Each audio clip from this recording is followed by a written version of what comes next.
لماذا أغلق زياش هاتفه في وجه تشيلسي بعد مباراة بلجيكا؟ وناديه الجديد تواصل معه في ملعب الثمامة.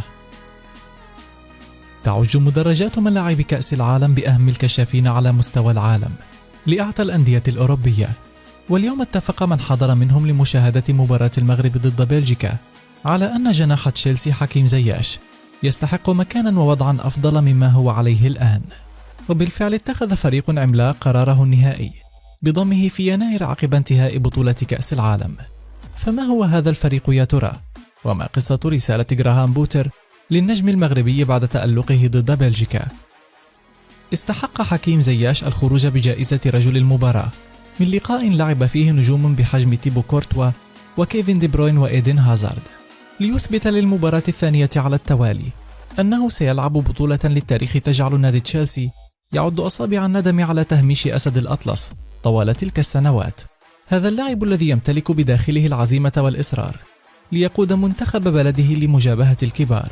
فنسخة زياش المونديالية مغايرة تماما لما يظهر به مع البلوز، لتتأكد المقولة التي تقول إن المشكلة تكمن في طريقة لعب النادي اللندني. فالنجم المغربي أجاد ضد بلجيكا الدورين الهجومي والدفاعي، وأحبط خطورة الثنائي هازارد، ثم سجل هدفا تم إلغاؤه وصنع الضربة القاضية لزكريا أبو خلال، ليقدم بذلك الفتى المغربي مباراة ستبقى في مسيرته إلى الأبد رد بها على كل من اتهمه بضعف اللياقة البدنية وعدم القدرة على اللعب في المستوى الأول. ليكون كأس العالم الحالي بقطر بوابة لحكيم زياش من أجل عرض إمكانياته والترويج لها قبل الانتقال إلى فريق جديد في سوق الانتقالات الشتوي.